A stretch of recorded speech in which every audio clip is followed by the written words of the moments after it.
All right, everybody. Hope you're doing well and hope you're listening in intently because this episode is all about the trending topic of the NFL, Baker Mayfield. And I just want to start off by saying I do apologize to everyone. Reason we didn't post last week, I was feeling under the weather, but now I'm excited and get to get back to it. It's going to be a great topic. Oh man, Ricardo was texting me earlier today saying, hey man, it's podcast day. And I said, yeah, it is podcast day. We're finally getting into Baker Mayfield.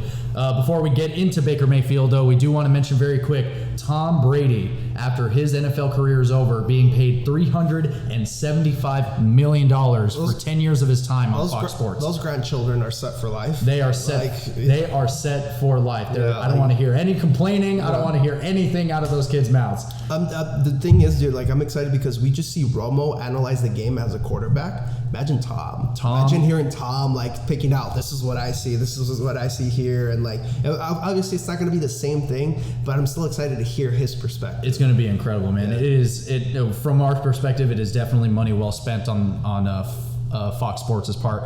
But with all that being said, I'm Jose. I am Ricardo. And welcome back to RJ Talks, everyone.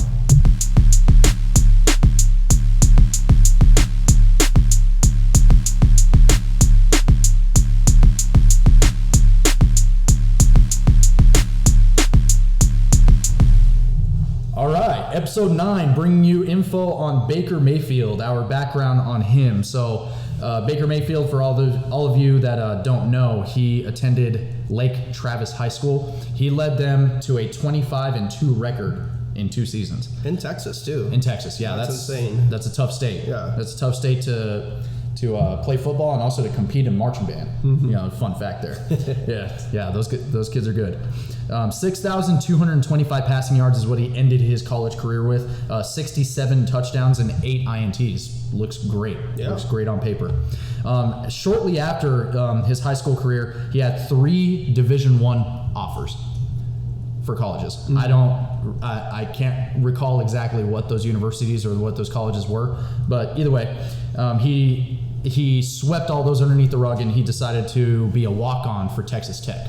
Now, this is the big thing that he is very proud of. He has literally worn shirts that say walk-on on them. That's his whole mantra. That's who he believes he is. And So, for those of you that don't know at home, Ricardo, why don't you explain what a walk-on quarterback is? Absolutely. Or just walk-on player. Absolutely. No. Yeah. So the way it works with college teams, they have a set number of scholarships that they can give out. So usually you have your recruits that they spot early on, like your juniors in high school that okay, we're taking this kid, and if he wants to come with us, he's going. And then you have I would say, depends on the college, Jose, but maybe 5 or 6 spots left to get on the team. Mm-hmm. And they have actual walk-on tryouts for anyone to come in who hasn't gotten to a team to see how they're looking. Now, most of the times, you don't see much from it. Some colleges, you see maybe 2 kids actually get picked up for a scholarship. Right. But they do have walk-ons, and then they do have a set team that they kind of a scout team. Pretty much what it is you have the tryouts, and then you pick 15 guys that you like. And then of those 15 guys, you pick maybe 2 to actually be on the team in scholarship. But you keep those 15 guys interested. If they go to the school, you can come to the school and we'll keep you practicing. And if a spot opens up, you could probably be on the team. But so I would say 8 times out of 10, sometimes it doesn't happen. Gotcha. Yeah. So for somebody of Baker Mayfield's background, for him to become a walk-on, it's not very likely for somebody to do that, right? Let alone be a starting quarterback he was. Yeah, because usually 9 times out of 10, if the kid's good, there's attention from somewhere. Some university finds them. If there's talent, they'll find them, and it won't be the prettiest universities all the time. Obviously you have your blue bloods universities that take all of their teams and have them set up by spring.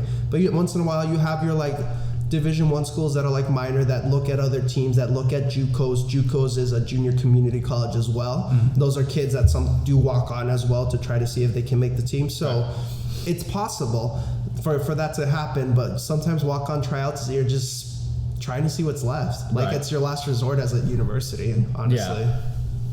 So it's a bit of a unique decision for Baker Mayfield to decide to be a walk-on for Texas Tech.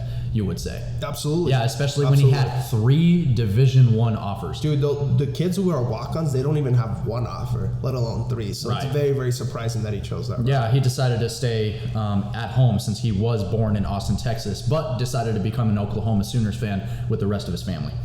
So, but as soon as he decided to be a walk-on for Texas Tech, he was the first walk-on to start a season opener as a freshman with your favorite coach, Ricardo, Cliff Kingsbury, and his air raid offense. So for those of you that are listening and don't know what an air raid offense is, it is essentially a very pass-heavy offense. So an air raid offense is exactly the way it sounds. The ball spends a lot of time in the air. It raids the air. You are passing the ball very, very often, and you have many receivers out on the line as well. Let's just say if you're a running back and you hear air raid offense in that school, go somewhere else. Turn around. You're not going to get production. You're not going to get anything close. I got to say, Jose, the air raid offenses I've seen, the only running I've seen sometimes are the quarterbacks. Yeah. That's because they can't find someone open while they're throwing the ball. So someone like Lamar Jackson fits very well into a scheme like that. Yeah, for sure. Oh my gosh. Yeah. So shortly after he did start with Texas Tech, he sprained his MCL in his leg, and he was sitting out for about 5 weeks, or pretty much 5 weeks. Davis Webb, who was the backup for Texas Tech at the time, went ahead and took over. Baker Mayfield did not take very kindly to this. He was, I don't want to say he was threatened by it, but I will say it. He was threatened by it. Yeah. So he thought that Davis Webb was just stealing his thunder, right? Because he was sitting out for about 5 weeks. Shortly after he did come back, though, Baker claimed that there was zero communication between him and Cliff Kingsbury, and he was unsure as to why he wasn't playing right away, when he did come back. And after a losing record that Texas Tech had that year. Good old Cliff Kingsbury. Yeah, right. So there was no communication there. Yeah. So that could be the fault of Cliff Kingsbury. This isn't necessarily when all the speculation and all the attention was on Baker Mayfield. Yeah. There was positive attention coming his way because of this exact reason, that he just was a walk-on for I don't want to say a lesser known college, but one that's not necessarily the greatest. No, yeah, it's a D1 school, but it's not the first D1 school that recruits want to go to. It's not your top 25. That's right. Yeah, that's right. Yeah, we'll get a little bit more into that in just a few minutes. But Baker decided to transfer from Texas Tech over to Oklahoma because he claimed that he was not offered a scholarship for the following semester. So that's why he decided to get transferred. He did not. What was very interesting, though, Ricardo, is that not only did he make this decision seemingly on a whim, he didn't even contact Oklahoma's coaching staff. He just decided to show up and claim that he was the walk-on for Texas Tech. So obviously, in his mind, he was good enough to play for a top 25 Div 1 team, let alone a historical team with plenty of accolades behind him and plenty of great players that have come out of there. And let me just take a quick minute here to explain how really weird that is, Jose. Yeah, go ahead. As someone who's played high school sports, but nowhere near the talent, obviously, to be a division, a college player, and that's okay. But what ends up happening, dude, is that when you're looking to play, you get in contact with coaches. You send emails, you send film, you talk, you text, you do whatever. You call I've seen there's guys who call like every day, try to get in contact, like just for the opportunity to try out, to get somewhere. Right. And these are guys that haven't seen a field, haven't sniffed a Division I school like Texas Tech. Right. They're usually JUCO kids, high school kids that never played like 1 or 2 years out of high school, just looking for a chance. And a lot of those kids are hungry. Yes, they are starving for a chance. That's why it's so weird that because those guys are desperate. No, it's not a bad thing to say, and that's a good thing to say. You want desperation in order to make a team. So they let coaches know ahead of time, like, hey, this kid's contacting me. Hey, this kid has some film. This is my potential. Let's bring him in. Right. To just show up and not say a word, that's weird. It's very, very weird. It is very odd. It's as if the coaching he expected the coaching staff to recognize the name and recognize the numbers that he had put up for Texas Tech the year prior, and just say, oh well, he decided to be a walk-on for Texas Tech and he's done all these things for them. He might as well just start immediately. that's just not how it works. So it was a very odd decision on Baker's part. But going back to the lack of a scholarship offer, Cliff Kingsbury to this day has still denied claims that he would not offer Baker a scholarship. However, would he have started for the next year? And that's the thing, Jose. That's the thing about it. You can get a scholarship, but people forget that doesn't guarantee a starter spot. You got to earn that with the coaches. You do, man. You got to earn it, and we've seen it from.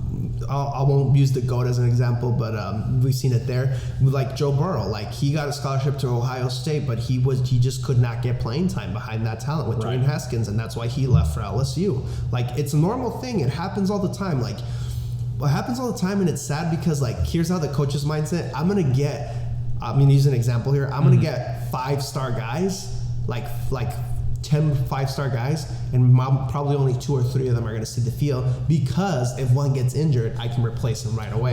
So that's the thing, and that's what sucks about these college kids, because it happens all the time, dude. It's very, very sad, where like you're going to be the guy, you're going to do this, you're going to do that, but as soon as they got your signature down for a 4-year scholarship, treat them awful, treat them like garbage. So that's you can blame Baker, but like I understand like the mindset of like finding playing time. So that's why there was no criticism held this way. Like it happens all the time in college. So and that was and a lot of people would say that was the beginning of the antics that he later on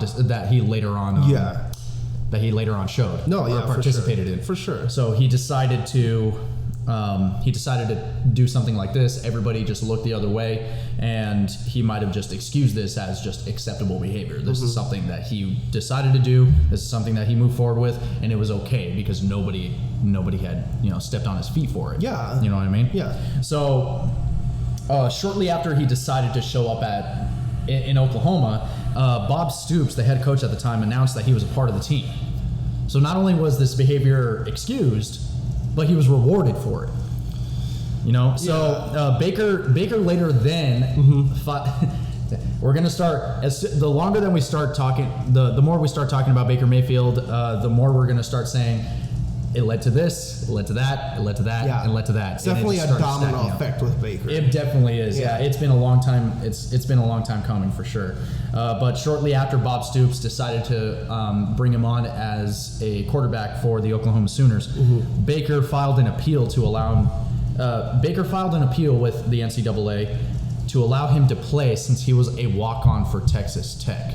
Now, keep in mind, Ricardo, the top 25 teams in 2015, as far as just Div 1 go, Oklahoma was number 19.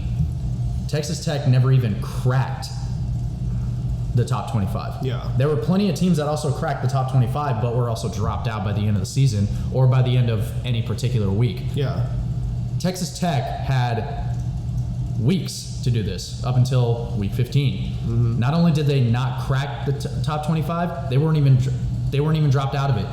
Arizona State that year had made the 25, but they were dropped out. Yeah. Texas A&M had made the 25, but they were dropped out. By the end of the season, week 15, Ricardo, even Temple made the top 25, and they were dropped out. The reason I'm laughing, people, is that Temple is one of those sports programs where it's just synonymous with awful play. Whether it's football, basketball, baseball, they should just be a Division II sports team. It's a great college, like education-wise, but sports teams, they're just awful. It's just not there. Yeah, it's just not there. And the reason why I'm bringing this up is that Baker's main argument was the fact that he was a voluntary walk-on for Texas Tech. And he took them to however so many games, he took them to however so many victories, and he put up however so many numbers that he did for this team. And he also claimed that the transfer rules did not apply to him simply due to this fact. This was the main argument in the appeal. So, needless to say, the NCAA denied this appeal. Yeah, we know the NCAA is open to ideas.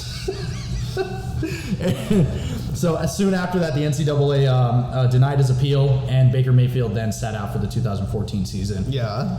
While still being on the roster for the Oklahoma Sooners. Now, past this was where quite a bit started on Baker's end. Why don't you take the lead on this, Ricardo? Yeah. So with Baker, Well, I'll give him some credit, okay? So, like, when he gets his first chance starting, he put some okay numbers as a starter with Oklahoma. I believe it was 30 touchdown passes and, like, 3,500 passing yards, you know? Not great, but, like, okay, like, as far as for Oklahoma getting some success. Now, here's the thing where it changed like a 180. So, Bob Stoops, people might not even remember who he is, but, like, he was the coach for Oklahoma. He ended up getting fired because he was just antiquated. He left the team in 2016. Yeah, if I remember correctly. He was just old, stubborn, like would never change his ways to the modern NCAA. Bring in hotshot Lincoln Riley to be the coach for the team. This is where it all started going downhill for Baker. I believe it was either 2015 or 2016 where he had an incident with the police where, and this is what gets me, Jose. He's like, I hate that incident because I wasn't in any trouble, but I thought I was in trouble. So my first instinct was to run away. Like it doesn't add up. It doesn't add up. You know, like right. It's just like if you weren't in any trouble, why did you think you were in trouble? Like underage drinking is a thing. You just try to stay calm, but like I don't know what's going on. But the worst thing is that it was caught on camera. That's what changed the whole thing. It was caught on camera where where the police were talking to him, and he tried to run away, and he made like one of their cops look like a top 50 linebacker in the NCAA. And like he just got smashed. He pummeled him, man. He pummeled him. Yeah, but give credit to Lincoln Riley. He stuck by him and had him produce. And Baker's that's when his trajectory as a football career like took off. Now you can make the argument that it's more Lincoln Riley because.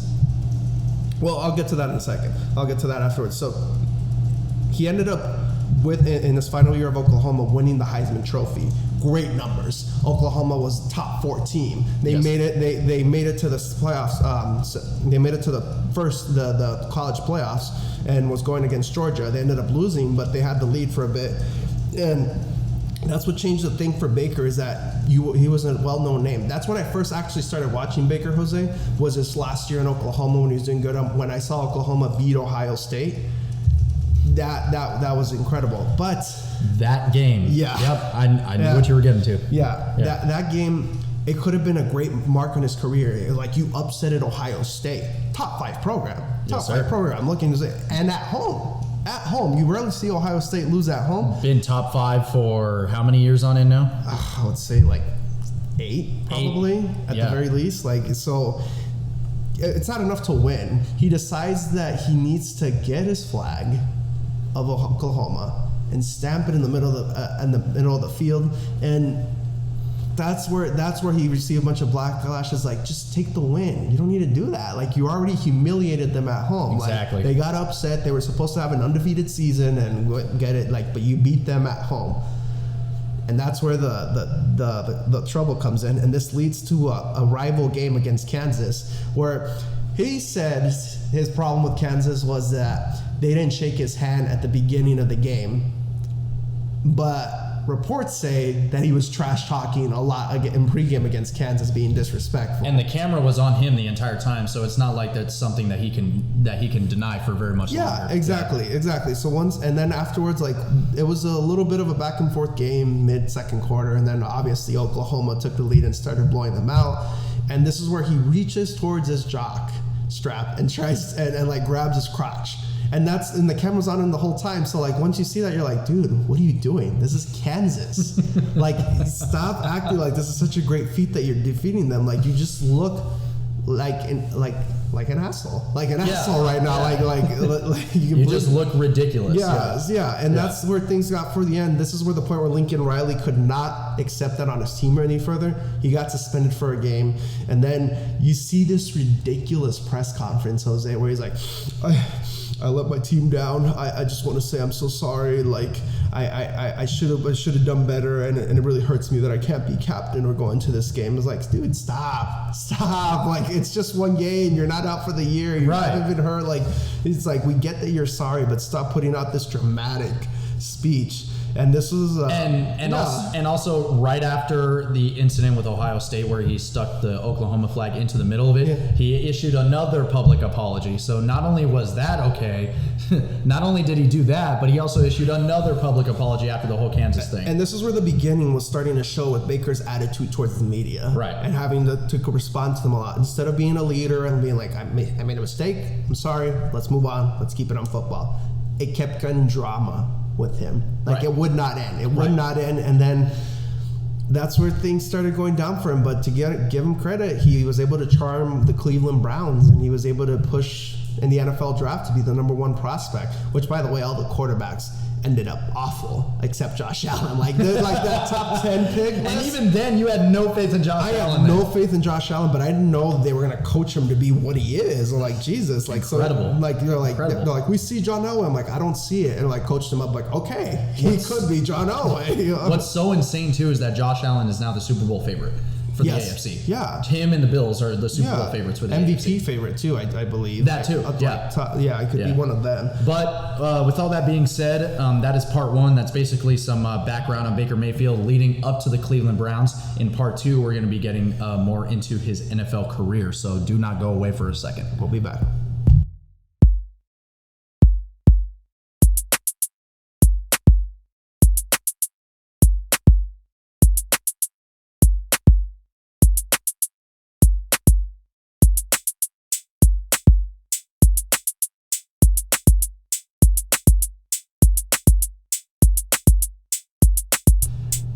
And welcome back, everyone. Getting into Baker Mayfield's NFL career. Drafted by the Cleveland Browns. First overall pick in the NFL draft. So I know that, Ricardo, you had seen him his last year in Oklahoma, and you were really excited to see him progress. His career. See how it was going. So to provide a little bit of background, not too much because we got plenty to talk about, but Cleveland, they were in the midst of a losing season. This was the season where they lost every game. They lost every game. 0-16, and it was in the middle of awful time for the franchise. They were a laughing stock. I mean, they're still a little bit of a laughing stock, but not as bad as they were before. And like, if you wanted to make NFL jokes, you talked about the Browns. Well, before it was hilarious. Before Baker Mayfield actually came onto the scene and was picked up by the Cleveland Browns, they had never had a playoff berth since 2002, and they hadn't won any playoff games since. What was it, 1994? And they had a winning record since 2007. Right. So they were the laughing stock. They are the laughing stock. They were the laughing stock of the league. So, and this was a big quarterback draft class that people were thinking it was going to be. Oh, it was huge. So they had to be like, okay, which quarterback are they going to pick? Are they going to pick the athlete in Josh Allen? Are they going to pick the technically sound Josh Rosen? Or are they going to pick the potential of Sam Darnold? Or are they going to pick Lamar Jackson, the freak athlete, the freakier athlete of the two? So like, this was incredible. And I'm going to be honest, Jose, when he was picked #1, it was shocking. Nobody thought he was going to go #1. No one. I'm telling you, dude, like no one except that Browns GM knew that thought he was going to go #1 overall. Yeah. So for that to happen, it's just like, okay, all right, let's see what happens. The shock of the 2017 NFL draft. Yeah, insane. Yeah, no, it was incredible. It was incredible to watch. I was excited. I was like, okay, let's see what he can do. They lose 3 games to start the season, so they were in the middle of a 19-game losing streak. And Baker Mayfield started off as a backup for Tyrod Taylor. Yes. Right. Yes. Yeah. Sorry, I forgot to mention that. No, that's fine. But yeah, Hugh Jackson has him as a second stringer, and he wants him to take it like some sort of reward. I'm like, you got drafted #1 overall. He's expecting to start. He's not going to be happy being benched. But anyways, so poor Tyrod Taylor, dude. His injuries in teams just propel the careers of others. It's ridiculous. That's insane. But anyways, so Tyrod Taylor leads the Cleveland Browns, still the laughing stock. A kind of okay team, like I would say more mediocre than awful. Right. So 3-game losing. At least it was better than the year prior. No, yeah, it was much better than the year before. But yeah, they were in the middle of a 3-game losing streak, and then they play the Jets, and Tyrod Taylor gets hurt, and this is where Baker Mayfield gets his chance to start. Right. And he looked impressive. Like he led the team to their first win, and it was an exciting thing to watch. It was on national television too. I remember it was on prime time Thursday Night Football. Right. So it was a great thing to watch. So it was exciting. And then Baker's rookie year, I would say it wasn't great, but it was really good.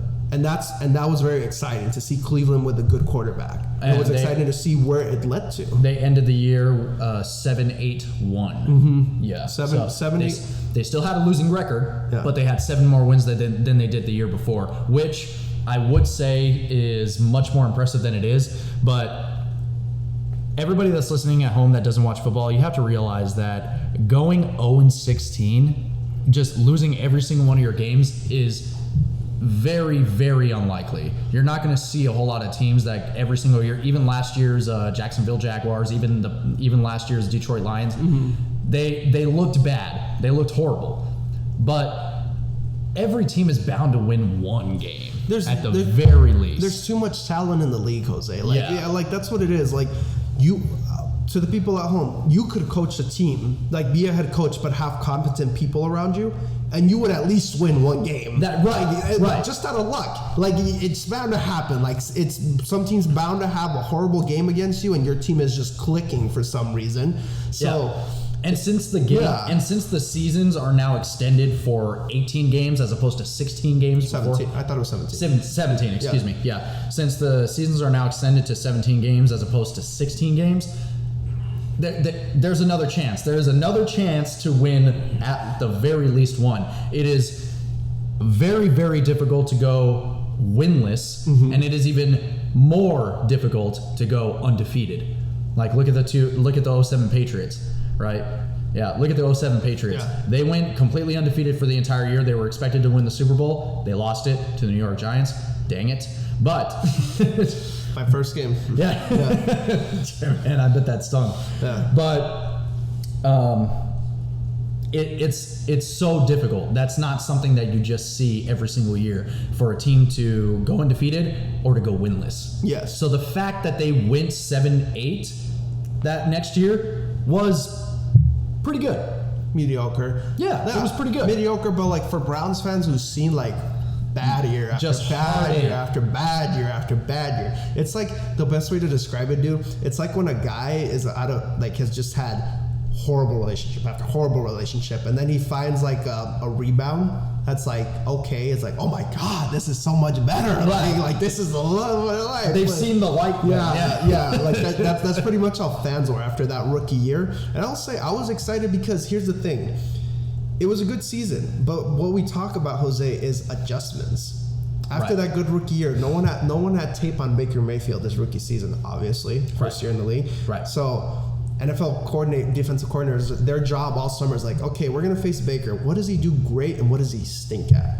Let's take away what he does great and let's force him to improve on what he sucks at. Right. And we'll take our chances there. And this is the problem with Baker, is that he might have believed his own hype after that rookie year, dude.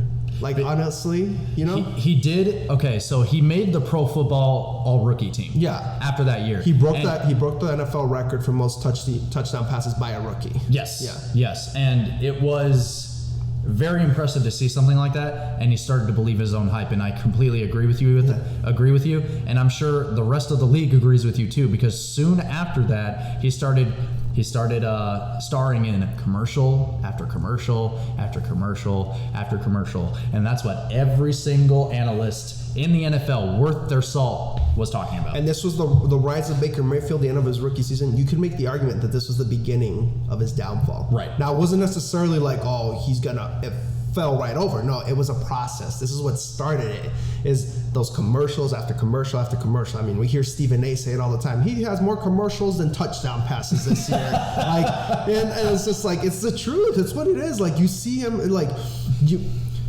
you would think if it was Tom Brady or Patrick Mahomes or Aaron Rodgers, no one would give a shit, because like it's them. Right. You know, their success. Like, they're entitled to do it. Right. You just came off of 1 year. You haven't proven anything. You haven't. And you're doing this. And I don't know why Progressive loved him so much, by the way. It's so crazy, man. It's insane.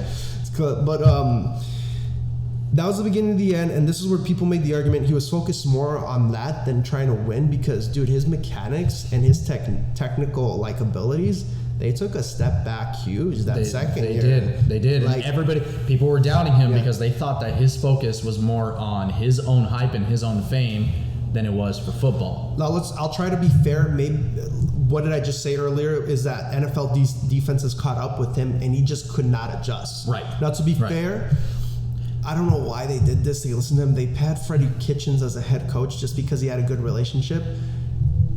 Clearly, Kitchens didn't know what he was doing, right. Like as far as offensively. So, like, you couldn't really coach up Baker because, like, I gave you the job, Kitchens. Like, so, like, buddy up. And then we know that head coaches, to people who don't know at home, head coaches are more like CEOs as opposed to coaching. You're coaching the coaches. The coaches are actually with the players. So who you get as your assistants, as your OCs, and your position coaches, they're the ones. Those are the guys that are in the trenches. Those are the ones. Yeah, those are the ones that are going to make the impact on the quarterback. Right. I can't even remember, dude, who those assistant coaches were for that second year, dude. Like, that's just how awful they are. With Josh Allen, you know who the coaches are. Yeah. You know who it is. You know, Brian Daboll. He's the OC. He's the one who helped make Josh Allen who he is. He's a head coach now. Yep. But he's the one who developed him. And you're the one. And there's also, you know, it's very unfair to compare any quarterback currently to Tom Brady, the GOAT. But it's also worth mentioning that people even knew his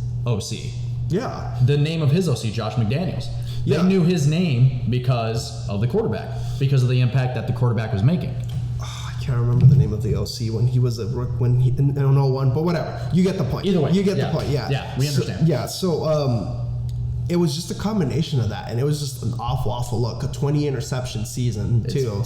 21 interceptions. 21 interceptions throughout that entire season. Yeah. The following season, after his big break in the as seemingly transcendently great rookie for the Cleveland Browns, the Cleveland Browns who went winless the year prior. Yeah, and that's the thing with Baker is that, like, you never saw any adjustments. You didn't see him try to get better. I'll be fair, he only had Jarvis, but you make the most with the weapons around you. Like the kid from Houston, dude, he had no one around him.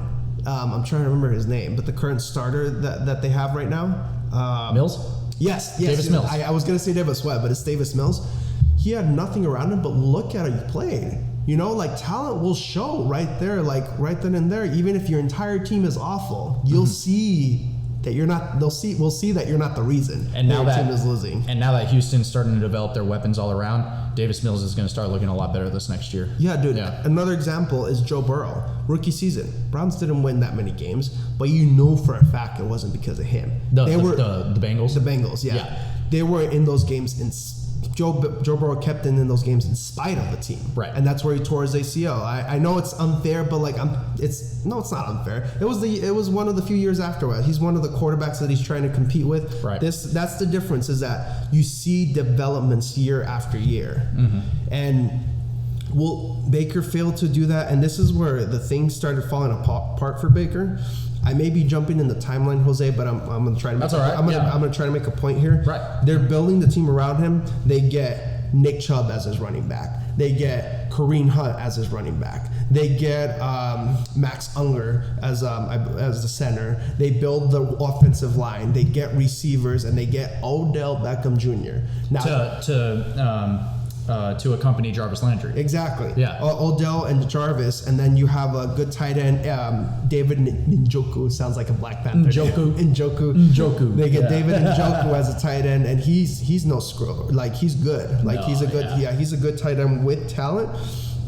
And the team gets built around him. And on defense, you get Myles Garrett.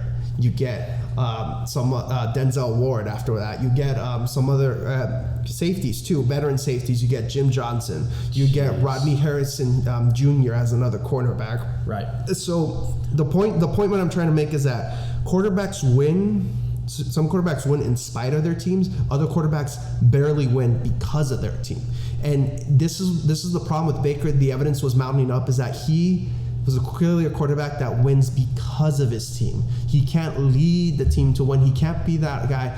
And you know what? That's fine. It happens to a bunch of them. Right. But when you're a number one overall pick, you're supposed to be the guy that leads the team. You are, yeah. And despite the fact that you weren't starting right away as the number 1 overall pick in whatever draft class you may be ending up in, what's also interesting too is that his second year, that 21 interception year, they had a bad game. I think he threw 4 interceptions in one game, and right after he had the gall to come out into a press conference and say that the rest of his team had to be more disciplined. Yeah, dude, and it's like once you, as a leader of any organization, if you're a leader anywhere, and you're the one that's standing up there saying, hey, it's my team that does it, you're shifting the blame.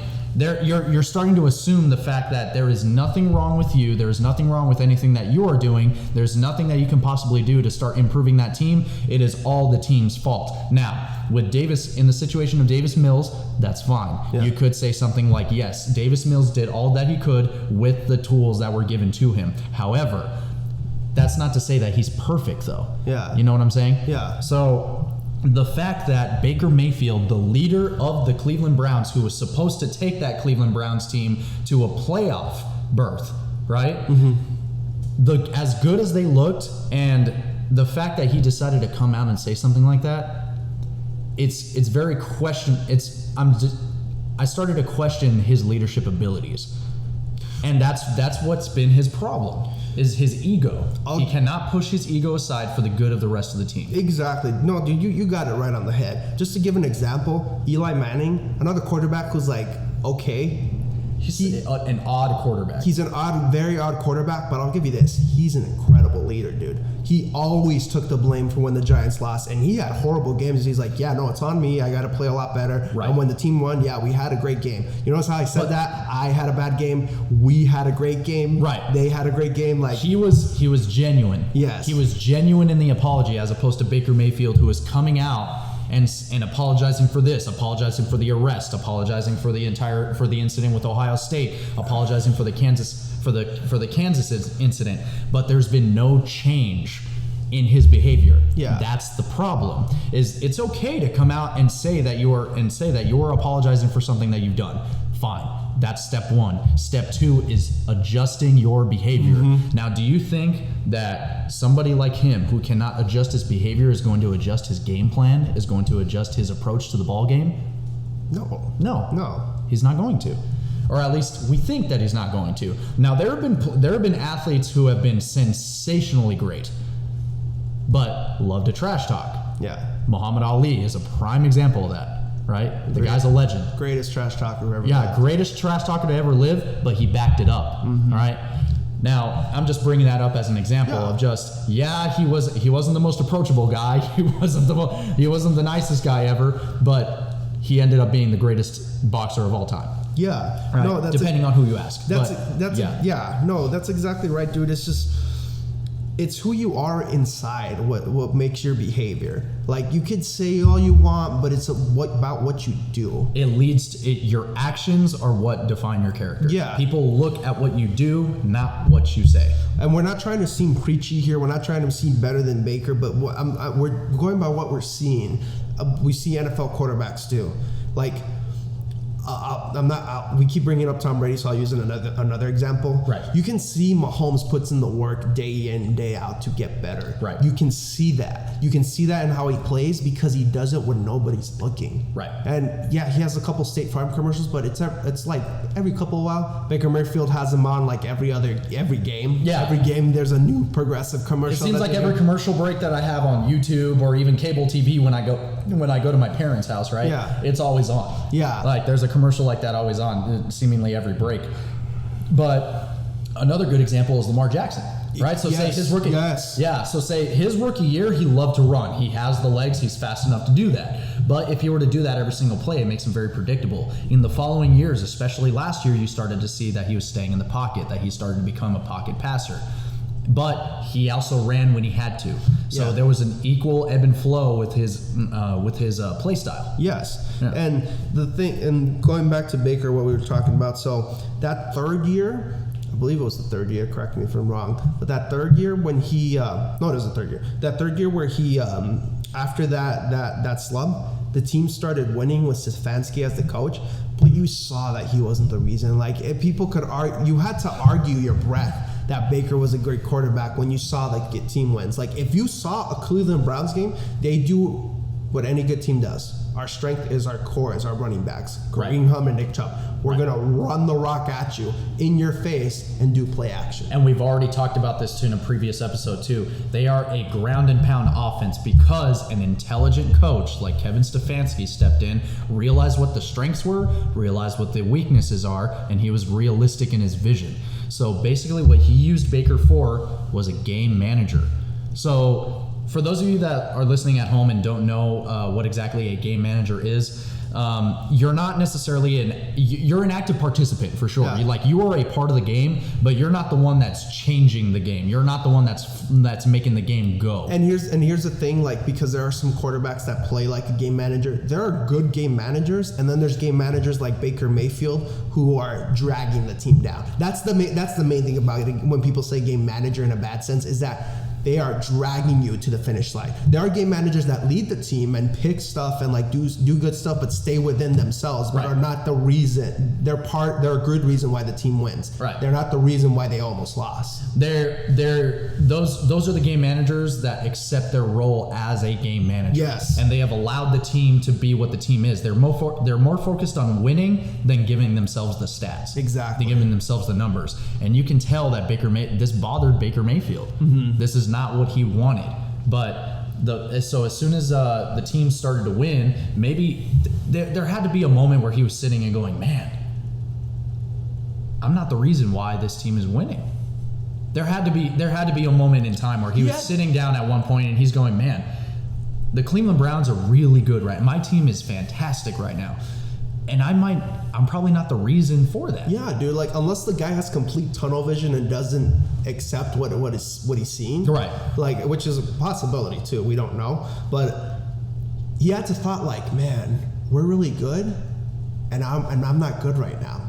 I'm okay, but I'm not good, and I want to be great. I want to lead this team to the Super Bowl and win, which is what the potential of these teams have been for the past 2 years, is a team to try to win the Super Bowl. Going back to that third year, to try to wrap that part up, they went on a winning streak. You hear Skip Bayless talk about this all the time. They went that 11 games. They went 8-3 to go to the playoffs, and they beat the Steelers at home. It was a wipeout. To be fair, the defense had 4 turnovers in the first 4 possessions against the Steelers. And those touchdowns were mainly running back influence. Baker had 3 touchdowns. 2 of them were thrown for, the first, I'll give him credit. It was a 10-yard in route by Jarvis Landry, who broke tackles and scored into the end zone. But the second one was a screen pass. It was Nick Chubb running through the Pittsburgh Steelers. Like, it was just... like it was nothing. Yeah, I could have thrown that screen pass. So... bringing that up, they won a playoff game, but this is the game that changed my view on Baker, Jose. Yeah. They were playing the Chiefs, down 19-3. Right. Playing them in Arrowhead. The team's coming back. Mahomes, huge break. He gets hurt in the fourth quarter. And the Cleveland Browns are only down by a possession. And I kept waiting, dude. I kept waiting. You know the drive to win the game that each quarterback tries to do. The one you're like, it's all there. They're driving the field. He's dinking over there. He passes over there. They run good. They're getting first down after first down after first down, and it never happened, dude. Because Kansas City with Spagnuolo, he's like, I will not let you win by running the ball. If I'm gonna lose, I am gonna lose because Baker beat me. And I can live with that because he's the weakest part of that offense. Not because the running backs beat me. Exactly. I am not going to let you running backs beat me. I'm going to play man coverage against your receivers. I'm going to keep the box contained. So if you do run a draw, my team's right there. Right. And he never got that drive going, dude, in the fourth quarter. And that's what makes the great ones great, is that clutchness to advance. And can you imagine if Cleveland beat Kansas City and went to the AFC Championship? Yeah. And Baker leads the game-winning drive, that solidifies him a little more. The tune would have definitely changed with Baker Mayfield. Everybody would have been looking at him and saying, hey, you know what? There's a really good possibility that he's actually the leader that the Cleveland Browns are looking for. Yeah. But the fact that he could not close it down, the fact that he could not seal the deal with that game, it's telling. Yeah, and everyone blames the defense because they let Chad Henne convert a 4th and 1. I'm like, Baker had like 2 or 3 drives where he could have led the team to score a touchdown to take the lead. Right. He never did it. And that's what changed my view. I'm like, yeah, he's not who I thought he could have been, because, man, dude, that game was there for the taking, and any quarterback who's that guy wins it. He wins it. He takes it and he leads the team. And wrapping up that third year, we'll go ahead and get to that final segment and lead to what happened this year and the mess that he's in and what led to that Deshaun Watson trade. Stay tuned, guys. Do not go away for a second.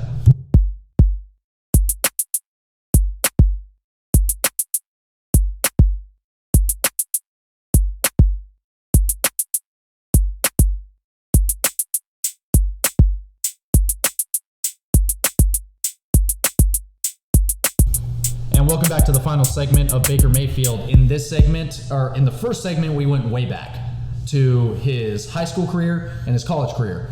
The last segment was about his NFL career up until this point.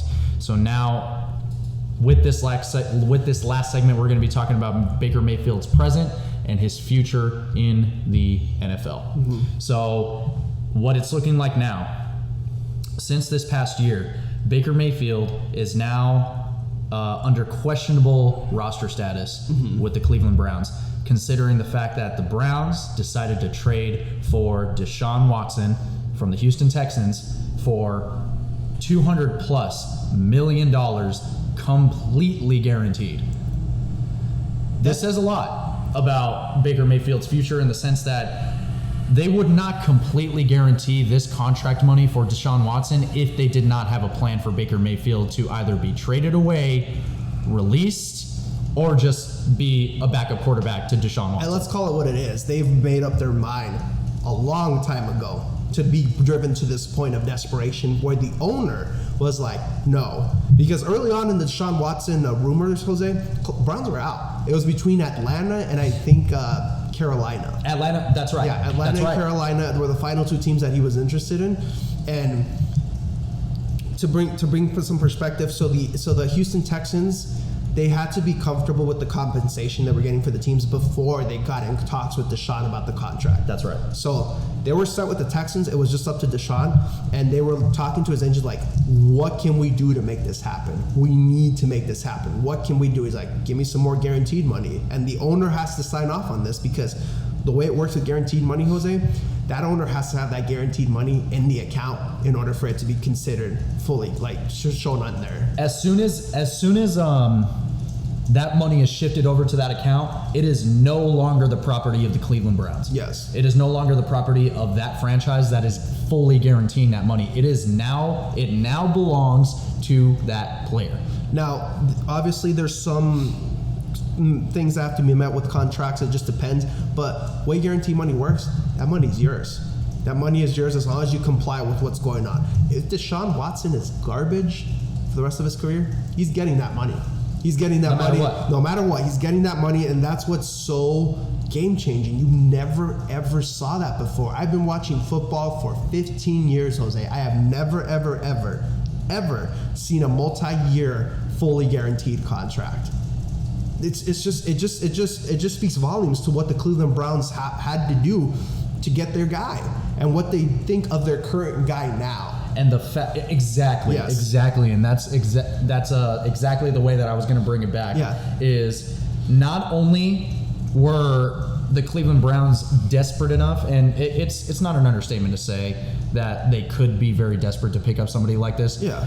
Deshaun Watson has shown himself to be a fantastic quarterback. The fact that he sat out, I believe it was last year, right? He sat out for the Houston Texans simply because he was done with the franchise. Exactly. He didn't want to compete. He didn't want to compete under the Houston Texans name anymore. Mm-hmm. So, and it seems like the Houston Texans have really benefited from something like that. Not because Deshaun Watson decided to sit out, but they decided to pick up somebody like Davis Mills, who does fit into the formation very, very, very well. Mm-hmm. Okay. So, moving forward with Davis Mills, they're okay with letting Deshaun Watson go.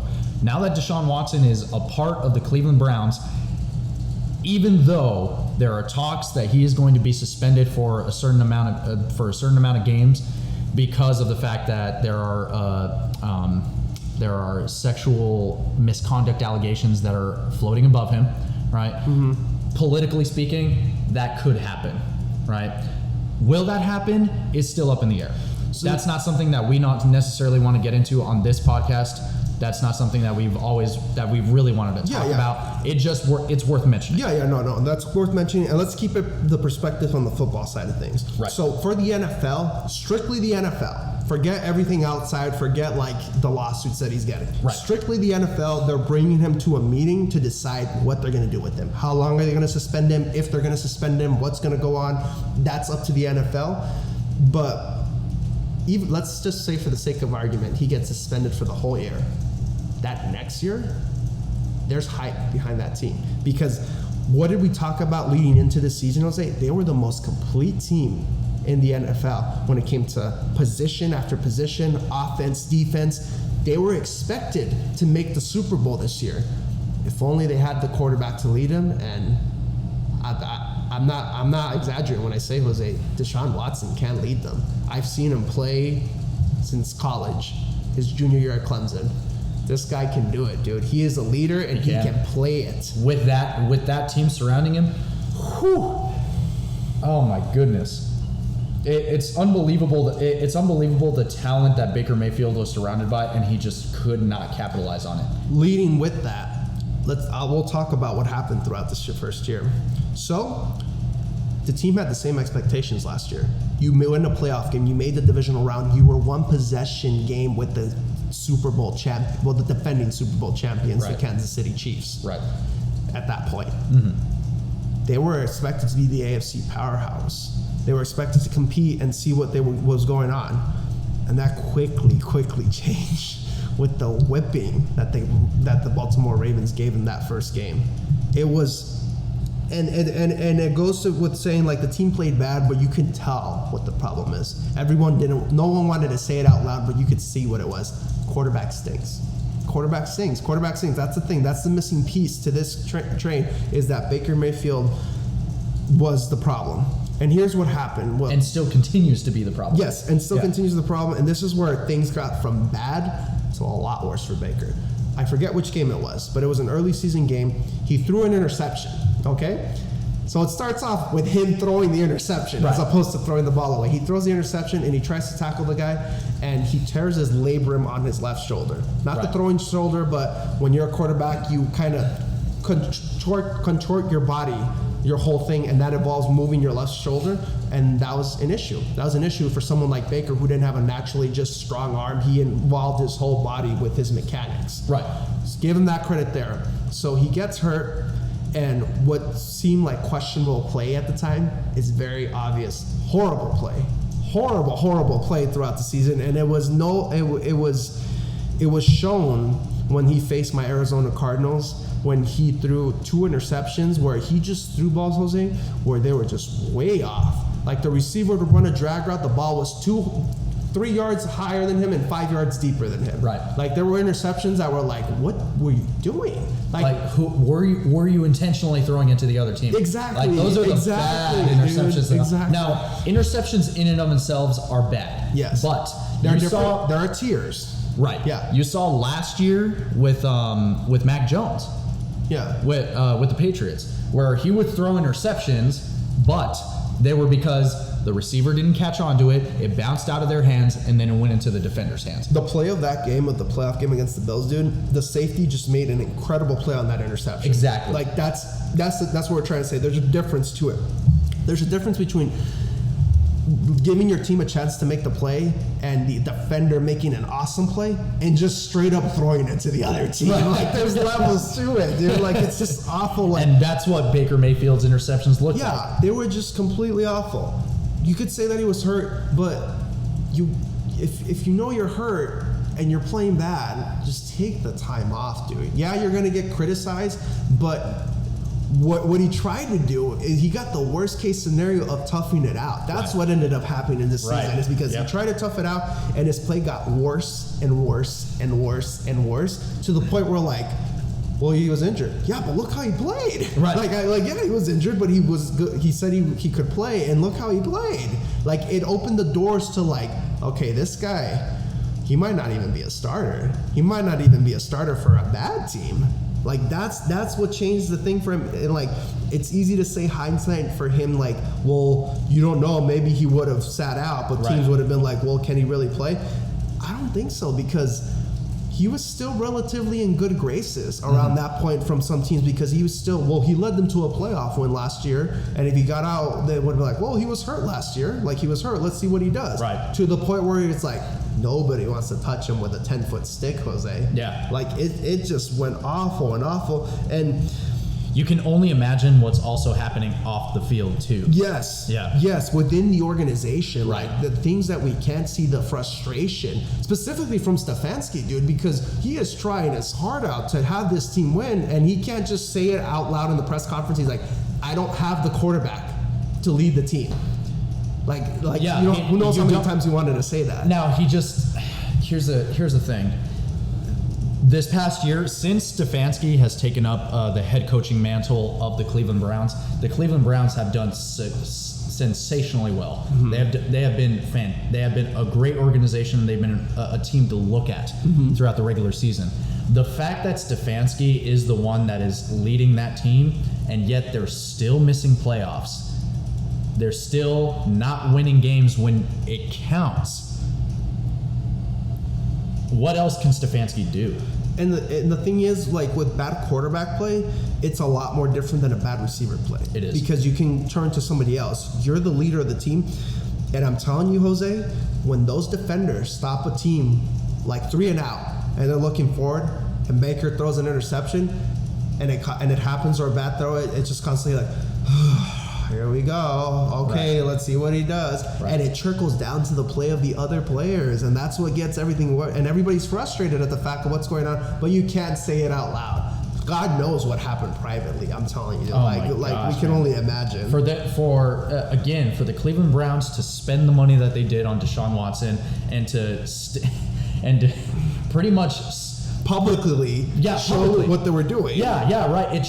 Exactly. It shows what they're doing. They're playing the politics game well. We'll give them that much credit. The game politically is to basically say, you know what, things are going badly, but these are things that are going well too. Yeah. So of course they're not going to come out in public and just say straight up that Baker Mayfield is the problem. But all of us as football fans, football analysts, any commentator that's worth their salt is going to look at that team and say Baker Mayfield is the problem. Yeah. That is ultimately the problem, because you see the running backs, you see how good they are, you see the wide receiver core, you see the tight ends, you see the defense, how well they have been producing, like what they have been producing this past year, and then the weakness is ever growing. It is larger and larger and larger and more apparent, to the point where they say enough is enough. We need a new quarterback. We need that. I had another game that season that really like opened the doors for it was when they played the Green Bay Packers, dude. It was an away game. The running backs were having a decent game, and the Browns had a chance to win. Yeah. But it was, I don't know if it was 2, but it was an interception late in the fourth quarter that just sealed it out of the game. Yeah. And it's key timing, like interceptions from Baker. That year it was mostly like fourth quarter interceptions that were happening. Right. And that's what really deflates a team, dude. Like we had the chance to win, but that interception happened, and it's just, it changes things that's going on, dude. And your average Joe, average schmo, when they see football and they see a team, you're like, okay, they run the ball pretty good. Okay, they can stop on defense. Let's see how they throw the ball. Oh, okay. Right. Let's see what's going on. They don't throw it too often, but when they do, that guy's not doing a very good job. That's like, I kind of that's part of the reason why I kind of miss being an impartial football fan. Just watching the game is just going, yeah, you know what, that team does just throw the ball pretty well. They run the ball pretty well, but man, they just can't seem to hold on to it. I mean, I know I keep bringing this example up, but it is a good example. The New England Patriots wide receiver core, right, from this past year. All right, so you're watching them and you're going, okay, well, this quarterback doesn't throw a whole lot, but when he does, it seems like the wide receivers are just having a hard time catching the ball. They're having a hard time holding on to the ball when they have to. Any average schmo can sit down, watch a football game, and notice what's wrong with the team. that's kind of the simplicity of football. It's not like watching baseball, right? Where a newcomer comes in and they're sitting and watching it, not having seen any other sport, not having been a fan of any other sport to begin with. They're sitting there and they're going, you know what? It's bad, but I don't know why it's bad. Yeah. If you're watching a sport like baseball, right? But if you're watching a sport like football, you can pretty much tell what's good. Well, you can pretty much tell what's good and what's bad. Yeah. Right. And that's the beauty of it. Anybody could watch it. Take example us. Now, this is where you miss the days, because now that you understand how teams are developed and how you can see problems happening before they do, right? It's so freaking frustrating when you're like, yeah, that's what happens when you don't fix this issue. Like, why don't you do this stuff like that? So, like, the Cleveland Browns, like, I'll say this. I give him credit because they tried to defend Baker, because they were at a rough point and he seemed like the guy to lead them out of the light. Because we go back like 7-8, and then they have a rough season. Like, well, he's bound to like have a bad year. Like, it's okay. Right. And then they make the playoffs. They win a playoff game. They're in the divisional round, and then this year happens. Like, it's turmoil, and it's a turmoil because we know what the problem is. GM change. GM has done his job, dude, with acquiring pieces for the team. He has. He's done his job with everything, extending Myles Garrett, getting Denzel Ward, all of that. Coach, from what we see, does his job. Oh man, it's fantastic. Deliberating, like having the position coaches coming up with an actual game plan for the team. And it was from one. Okay, and here's the thing. We're seeing the result of that too. Yeah. It's from one year to the next. Yeah. Since Stefanski was hired on, it was like night and day. Yeah. It happened. The offense, they started winning games. The offense started to look really, really good because of Stefanski being hired on. Mm-hmm. Baker had hints of that beforehand, but he did not prove himself to ever be the quintessential leader for the Cleveland Browns. Yeah, the franchise quarterback. Like, right. Yeah, right. Like, no, that's exactly right. And that's our problem with Baker, is that, like, I'm done with him personally. I know you probably are too. I am too. Like, I am too. It's just people saying that we're haters. Like, no, the evidence is there. We want to be as realistic as we can. The evidence is there that he's not that dude. Compared to, like, well, Justin Herbert didn't make the playoffs and he had high expectations for the interceptions. I'm like, yes, but I've seen evidence that he can be great, and he just needs to develop that greatness, and that team on defense needs to help him out. Right. Now, we're going to see this year what he's made of. So, like, if the team is good and, like, they still don't win, then we'll have the questions of Justin Herbert that we had of Baker Mayfield. Right. Does that make sense? So when the team gets formed up, we'll see what happens. We'll see if he can lead them into the limelight. A good example, Philadelphia Eagles too. Jalen Hurts, like, you could always point the finger like, okay, the team's not good in this, and this. It's a pretty decent team. So, like, we're expecting a playoff. So if he can't lead that, then we're like, okay. So that's the thing with Baker Mayfield, is that he has the most complete team that you'll have in your NFL career, and still can't perform great. That's the thing. So that's all it is, dude. That is all it is. So just questioning his future. There have been talks that he was going to be traded over to the Seattle Seahawks. Those rumors have been shut down. For Drew Lock. For Drew Lock. Jesus. For Drew Lock. But either way, Baker Mayfield has proven himself to be better than Drew Lock. But the fact that they are closing the door on Baker Mayfield is... It's just so telling. All of these actions, all of these decisions are so telling of what people think about Baker Mayfield. And the fact that Pete Carroll has come out and said that they are not trading for a veteran quarterback, they just don't. It seems like they just don't want to say that they don't want Baker Mayfield. It's like they're just coming out and saying that they don't want Baker Mayfield. Yeah. That they're okay with having somebody like Drew Lock. Yeah, and these are all the dominoes from college, early on in his career, that led to the disaster that he's in right now. Like, this is the worst situation he could have possibly been after 4 years in the NFL. Which is exactly why we wanted to go through his background from the very beginning and basically say it just hasn't been his rookie year. It just hasn't been his third year. It just hasn't been last year. It's been his college years on. It's been one thing after another, after another, after another, after another. And here's the thing, and then let's be fair, okay? I'll be fair with this. You're expected to see some improvements. And with Baker, you don't see any. Like a prime example, Josh Allen, losing season, but you're like, okay, see something there. Gets better year after. Right. Gets to the playoffs, loses to the Houston Texans with Deshaun was still playing with them. Right. Next year, gets to the playoffs, gets to the AFC Championship against the Kansas City Chiefs. Loses still, but you can see that development.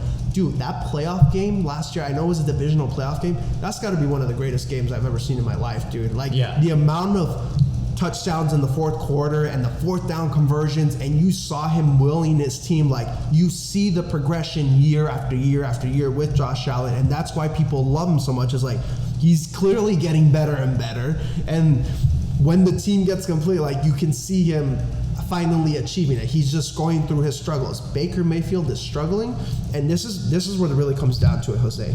Either he's not developing and working to develop, which is bad because as a professional, your job is to try to get better. Right. Or this is as good as he is. Neither one is good for him, dude. He's stuck in those two options. Either he sucks or he doesn't want to get better. That's what it is. Either way, you're terrible. Either way, you're terrible. Yeah. And that's so just to wrap it up, here are my last comments, and then I'll hand it over to you, Ricardo, for your final comments. Yeah. You see Josh Allen and you see Baker Mayfield being drafted the exact same year, and you see the ascension of Josh Allen to becoming a Super Bowl favorite for next year. Some people even think, like Shannon Sharp, some people even think that he's going to win the Super Bowl next year. Yeah. And then you see the downward spiral of Baker Mayfield. Both of them have struggled throughout their NFL careers. Josh Allen has embraced the struggle while Baker Mayfield allows the struggle to embrace him. Mm-hmm. And he is continuously coming down, down, down until he got to this point where he's at right now, where his not only his roster status with the Cleveland Browns is questionable, his NFL career is questionable. His name's done. His name is nearly done, while Josh Allen's is only continuing to rise and get better. Like, if you were to pick what you would want out of your career, Baker Mayfield had the good start, but never got better. Josh Allen had a rough start, but he continuously got better. And I know I said it early on, it shows the evidence of a team. He's played 60 plus games. We know exactly who he is. Right. 60 plus games in, you know who a quarterback is. You know what he is. Kyler, he's great early on, but he fizzles out and gets injured. Right. In tough games, he doesn't play good. Lamar Jackson, he still needs to develop a little more as a passer, specifically against the blitz. And for Joe Burrow, he needs an offensive line, and he needs to not rely on getting the big shots. He needs to focus on checkdowns and finding out weak spots in the defense. Right. You see who these guys are. Josh Allen has a big arm and can do stuff, but sometimes it's too reliant on him. He needs to learn how to let stuff develop for him. Even Patrick Mahomes losing Tyreek Hill this next year, his football IQ is going to be on the line. This next year. Yes, it is. Patrick Mahomes, big arm, but sometimes relies too much on the big plays, and we see it struggle specifically last year to try to march a team by 5-yard plays after 5-yard plays, maybe 7, 3, but long marches down the field. Right. We know who these guys are at this point, and that's what it is with Baker Mayfield. Everyone knows what he is and what he could become, and nobody wants him. And I don't blame it at all, because you have an okay guy, but because of his antics off the field and how he is, it's just awful. It's just awful. Like, it gets worse. If he was okay, but he was a humble guy, the team might take him on. They're like, you know what? He's not about to be good, but I like the attitude. I can live with it. The headaches that he causes, specifically for the Cleveland Browns organization, that's what really gets to the point where no team wants him. It's not worth the coach. It's not worth the coaching, the potential coaching up of Baker Mayfield. It's not worth it. It's not worth it, and I feel bad, but he's made his bed. As either he can't get, like I said, it's what I said earlier. Either he can't get better or he refuses to get better. He's stuck. Now, if he gets better and does a miracle comeback, that might be one of the greatest comebacks in sports history. If we see him become great all of a sudden, but it does not happen. It does not happen. It's a shame to see somebody like this spiral down so fast, or the way that he has. But at the same time, it's all on him. Mm-hmm. And he refuses to acknowledge that. seemingly. He seemingly refuses to acknowledge that. Yeah. So with all that being said, thank you guys so much for tuning in. If you like what you hear, go ahead and like this podcast episode, subscribe to our YouTube channel, and follow our Instagram at rjtalks_11. Baker Mayfield, we will see what happens to him the following season or even the following months or weeks. Yep. Who knows? We'll see. Thank you guys so much for listening to us, and we'll see you next week. We will see you next week.